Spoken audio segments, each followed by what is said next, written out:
Hello there, welcome to Cal Progress, and today I'm going to be teaching you how to do the Frogstand handstand. So let's just get right into it. So I really like this skill, and the reason for that is because, well, it's quite challenging to learn. It's not one of those really hard skills. You don't have to be really strong and really well balanced in the handstand. It's just sort of, just after you've learned the handstand, it's a good thing to learn. But despite it not being the hardest skill to learn, there are a couple of prerequisites for it. So the first prerequisite is pretty obvious, given that this is the Frogstand 2 handstand. You've got to be able to hold a handstand for, I would say, 10 to 15 seconds, but ideally longer. When you kick up into a handstand, be able to sort of hold the position solidly for at least a third of the times that you try and kick up into it. And that's just because otherwise, if you can't do a handstand, you're not going to be able to hold the top position. So it's not going to look good, and it's not going to, feel as satisfying to learn the Frogstand to handstand when you can't actually hold the position you're going into. And also, when you learn to do a handstand, you gain quite a lot of shoulder strength and shoulder mobility. That's very helpful for the Frogstand to handstand, and you also learn a lot about greasing the groove if that's the path that you decide to take. The second thing is not really a prerequisite, but more just something that you'll probably need to work on, and that is strength. So to work on your strength, there's two exercises, one being a progression of the other. The first exercise is Pike push-ups. So I want you to do these about 3 times a week for 3 sets of between 5 and 8 reps. And if you can't do 5 reps, maybe you should do a more simple exercise and just work on your pushing strength generally rather than doing these. But 5 to 8 reps, and then you can add these to your pushing workout or replace an exercise in your pushing workout with these. So to get into the starting position for a Pike push-up, you just want to get into a standard press-up position with your hands roughly a little bit more than shoulder width apart, and then walk your feet up to where your hands are until they're maybe 1.5 feet away from your hands, or maybe closer or further away depending on how flexible you are. The main form cue of this is to not flare your elbows, and the reason for this is, for one, because it's quite bad for your shoulders as it is in a normal press-up, but also it involves using your triceps much more than your shoulders, so you want to keep your elbows to your sides. When you go to the bottom of every rep, you want to kind of get your nose to at least a few inches in front of the ends of your hands, and basically lean forward as much as you possibly can in every rep. And the reason you do this is because it engages your shoulders much more. So your forearm should be staying in about the same place, which is roughly perpendicular to the ground, and your entire body is pivoting around your elbow. Also make sure to lock out at the top of every rep as if you're doing a handstand with good form, and trying to get those shoulders sort of to your ears.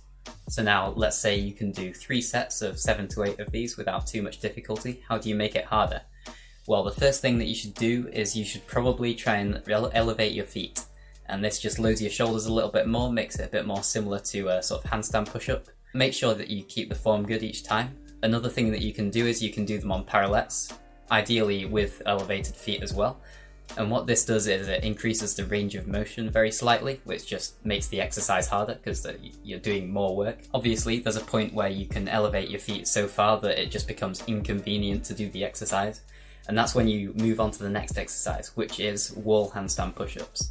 And I personally don't think these are absolutely necessary in order to learn the Frogstand handstand, but they are a really great, really efficient exercise for your shoulder strength. It's just sort of bonus strength that you might as well get while you're working on the Frogstand handstand, because it will make it easier.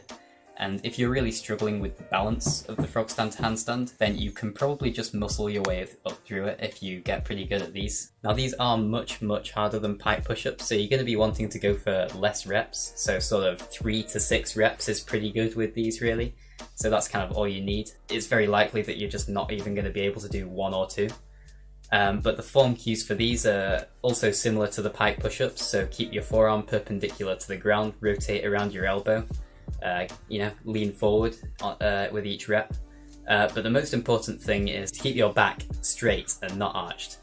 And the reason for this is because when you arch your back, you end up using your chest much more than your shoulders. And your chest is kind of a bigger muscle group than your shoulders. So when you use your chest more, it makes the exercise significantly easier. Locking out at the top of every rep is extra important with this exercise because it is actually quite hard to do. and it's also, you know, it's just directly applicable to the Frogstand to handstand, that sort of half handstand push-up to the top. So they are a very good exercise, but they're not 100% necessary, and don't move on to them if you're not fully ready to. That's the most important thing. So that's the strength aspect sorted. Now let's move on to the actual Frogstand handstand. So it's got 4 key movements that you've got to get your head around. So the first thing is the static Frogstand position. And this is pretty easy to hold on its own, but there's 2 ways that you can do it. You can kind of have your knees wrapped around your elbows, or you can have your knees resting on top of your elbows. So when you're learning the movement, I would recommend having your knees on top of your elbows.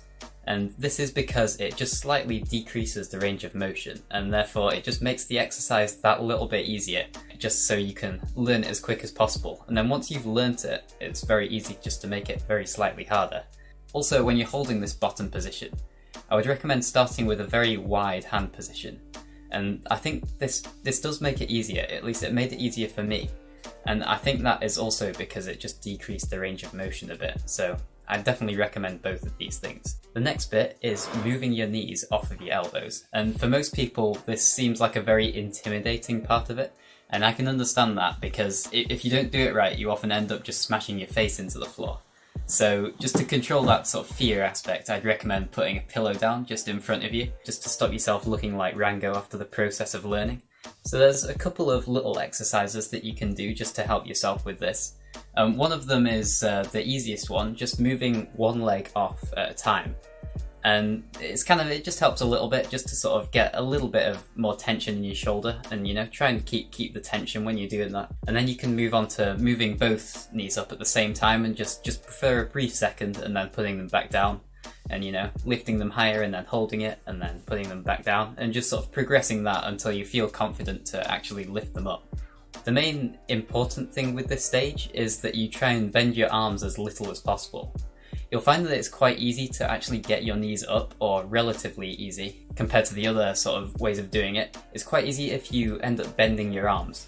But the problem with doing this is it makes the latter part of the movement of the push up really, really hard. It makes it basically a full handstand push up. You can bend your arms a little bit, but not just sort of minimize that, because it makes the rest of it much easier. When you get confident enough to actually try it, make sure you just avoid overbalancing by really consciously balancing with your wrists. As much as it sounds very obvious, you do have to really try to do this, because if you don't concentrate, it's very likely that you're just going to end up overbalancing. But whereas if you concentrate on really pressing with your fingertips in the same way you would as when you're actually in a handstand, it is very beneficial. When it feels natural to, just kick your legs out. The main important thing is just to avoid that banana backed position and try and keep a hollow body position. And this is best done by just trying to keep tension in your core and trying to keep your hips posteriorly tilted. One of the best ways to do this is to film yourself, and then you can kind of check yourself, and it's really just sort of checking that you're doing it properly more than anything else. You'll find it's often easier to go into the banana position, but it doesn't look as controlled, and yeah. So the next part is by far and a long way the hardest part, and this is the push-up into a handstand. And this is kind of the upper portion of a handstand push-up. You're in this 90 degree or more than 90 degree position, most likely, if you've done the other steps well. And how do you actually go into a handstand? You might think that you just want to push up quickly, but this is just the wrong approach to do it with. Because if you try and go too quickly, it's just guaranteed that you're going to lose balance, and you're just going to fall over and most likely underbalance, but possibly overbalance. The best thing to do is really just to try and stay in balance, and just think about pushing up very slowly and just trying to get yourself just a little bit higher than you are now. All the way up, just try and maintain that solid core braced position, you know, so your body's kind of like this rather than like this. Some of the most useful exercises for this are just holding a 90 degree handstand and, you know, generally doing negative handstand push-ups. They're also very helpful. This step is kind of what all of your strength training's really been for, and also where the most important bit of the balance from the handstand comes in. So this is probably the stage that you're going to be stuck at for the longest. The thing to remember is you just need to keep trying it, really, and as long as you keep trying it, you will be able to do it at some point. Besides just getting stronger, there's not a lot of advice that I can really give for this start part. One day, when you just give it your best go, you know, you might have had like a couple of rest days before, and then you'll just try it once and you'll just be able to do it. And then once you're able to do it, it just seems, well, at least what I found out, I could do it once and then I could do it again, and you know, I could just keep doing it. So now that's all the steps for the Frogstand to handstand are sorted out. How do you actually schedule this? Well, I would say the most important thing is that it's fine to do this alongside your strength training. I would actually recommend doing that. And I would say there's two ways you can schedule it. So the first way is that you can just do it for, 20 minutes at the start of your workout. Before your push workout maybe. I'd say at the start of the workout, because afterwards you're just going to be too tired to do it. At the start of your workout, just try the Frogstand to handstand lots of times. Or try to bring your knees off of your elbows, just do these exercises just at the start of the workout. And then the other way that you can do it is my preferred way, and that is called greasing the groove, which I brought up at the start of the video. Greasing the groove, if you don't know what it is just practicing an exercise many times throughout the day. So you might say, today I'm going to try the Frogstand handstand 15 times, or less than that, maybe 10 times or whatever, or just as much as you're able to without feeling particularly sore the next day. I think this is the best way of doing it, because often if you try and get all of your Frogstand handstand training done in a sort of 20-minute burst, you either have to sacrifice the number of attempts that you do, or the amount of rest that you have between attempts. Neither of them are things that you really want to sacrifice, because you're very much at your limit when you're learning a new skill. You have to get this amount of volume in that's very hard to do with such a high intensity exercise. So I would really recommend greasing the groove. Obviously, don't go too far with it, because if you do that, then you'll probably get injured. Just keep trying it. And then when you do it, just give yourself a pat on the back. Say, well done, and you can do the Frogstand to handstand. And this can lead on to a lot of other quite nice things. It can lead on to a tuck to handstand, which you'll probably get very quickly after you do the Frogstand to handstand. And then L-sit to handstand, which is, with bent arms, is not that much of a step forward. With straight arms, I can't do it, so I might try and learn that. And then you can also do straight arm presses, and straight arm tuck to handstand, straight arm pike press to handstand. Loads of good stuff. It's really just sort of the start of that pushing into a handstand journey. And I think it's a good way to start. And just know that once you've done this, you've gained like a decent amount of shoulder strength. So, well done. So I very much hope that this video helps you on your Frogstand to handstand journey. And if it did help you, then I'd really appreciate if you gave it a like and shared it onto whatever platform you want to. And also maybe subscribe to Progress.